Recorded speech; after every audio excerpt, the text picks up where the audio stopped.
Hello mga kalabs! Kumusta po kayo? Itlog, red egg at tuyo po pala yung almusal namin kaninang umaga.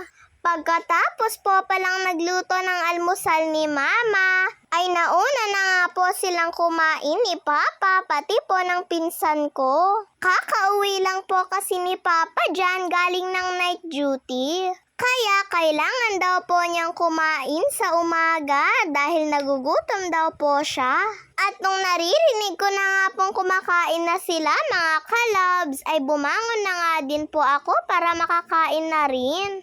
At sinandukan na nga din po ako ni Papa ng kanin. Ang sarap nga po nitong ulam namin, red egg na may kamatis, tapos may tuyo. At syempre, dito nga po muna tayo sa sunny side up na itlog mga kalabs. Dito nga po kumain yung pinsan ko dahil gusto nga din daw po niya ng red egg. Nako nga at naparami nga po talaga siya. Pagkatapos ko nga pong kumain mga kalabs ay nagpahinga nga lang po muna ako saglit. Pagkatapos ay tinulungan ko na po si Mama sa pagsasampay ng mga damit namin. Naglaba po kasi si Mama ng mga damit kaninang umaga. Medyo madami-dami nga din po pala ito pong mga damit na nilabahan ni Mama. Kaya eto nga at tinutulungan ko na po siyang magsampay para po mapabilis. Isang linggo po pala ito pong mga damit namin. Siguradong mabilis nga lang po itong matuyo.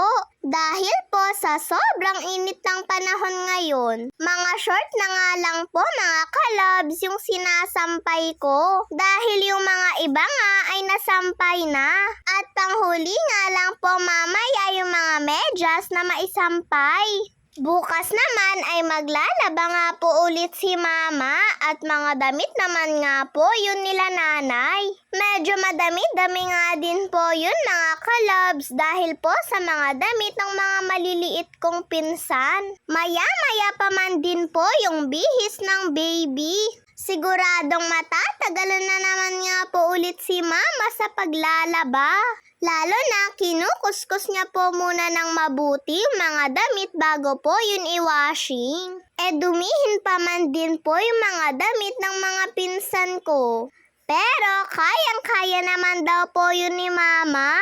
Sakto nga po bukas, wala naman po kaming pasok, kaya matutulungan ko na naman po si Mama sa pagsasampay. Habang sinasampay ko nga po ito, ay winawashing na nga din po ni Mama yung mga panghuling medyas. Nagtinda po pala si Lola ng puso ng saging at saka po gabi. Kaya eto nga at napabili po si Papa. 2 pirasong puso ng saging po pala yung binili niya. Masarap nga daw po itong gawing okoy, sabi ni Mama. At kumuha nga din po si Papa ng isang supot ng gabi. At dahil nagke-crave nga po kami ni Mama sa Shanghai, ay bumili po kami ni Papa ng wrapper. Sardinas na Shanghai po pala yung gagawin namin ni Mama. At dahil may repolyo pa nga po kaming natira sa ref, ay ihahalo na nga lang din daw po yun ni Mama. Tinulungan na nga din po ako ni Papa sa paghihiwalay ng wrapper. Sabi nga po ni Papa ay mas mabilis nga daw po akong magtanggal kaysa po sa kanya. Nag-e-enjoy nga po ako mga kalabs habang nagtatanggal. May technique nga po ito kung paano po ito maihihiwalay ng mabilis. Pero si Mama na nga po yung gumawa nun. At ang bilis-bilis nga po palang tanggalin mga kalabs. Sabi ko nga po kay Mama kahit madami na nga po yung tatanggalan ko ng ganito ay hindi nga po ako mapapagod.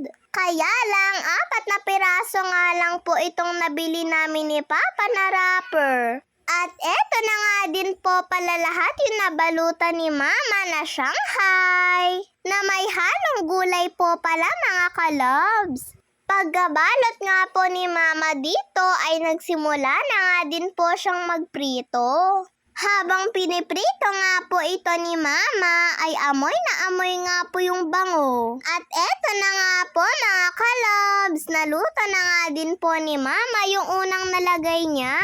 Tamang-tama nga lang po itong pagkaluto ni Mama, oh. Pagkaahon nga po ni Mama ng una niyang niluto ay isinunod niya na nga din po yung iba.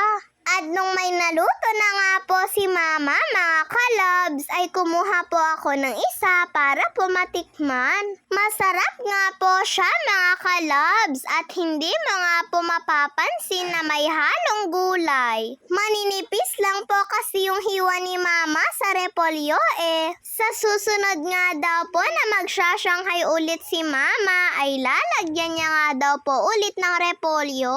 Gustong gusto ko nga po yung lasa mga kalabs. At nakadalawang ulit pa nga po ako ng kuha. At natapos na nga din po si Mama sa pagpiprito. At dahil gusto nga din daw pong magbaon ni Papa ng ganito mga kalabs, ay naghiwalay na nga po si Mama ng Shanghai niya. At syempre, magbibigay din po kami sa kanila nanay. Paborito pa man din po ito ng pinsan ko pong si Baby. At nung okay na nga po ang lahat, eto nga at kakain na rin po kami. Ketchup nga po pala yung gusto ko pong sausawan nito. Habang sila Mama, Papa at Kuya ay suka na may sili naman. Mas gusto daw po kasi nila yung ganitong sausawan dito. Ako naman ayaw ko po ng maanghang kaya ketchup na lang ang sausawan ko. Grabe mga kalabs at mapaparami nga po talaga ako ng kain. Unlimited Shanghai na nga po ito. Kuha nga lang po ng kuha hanggat gusto. Medyo marami naman po itong nagawa namin ni Mama. Sabi nga po ni Papa ay gagawa po ulit kami ng ganito sa susunod. Ang sarap nga din pong papakin nito pong Shanghai. Si Kuya nga ay napaparami din. Isa rin po kasi ito sa paboritong-paborito niya. At pagkatapos nga po namin kumain ay si Kuya na po ang nag-ayos ng pinagkainan namin. At siya na nga din pong naglinis nito pong mesa. Busog na busog, kaya sumipag po si Kuya.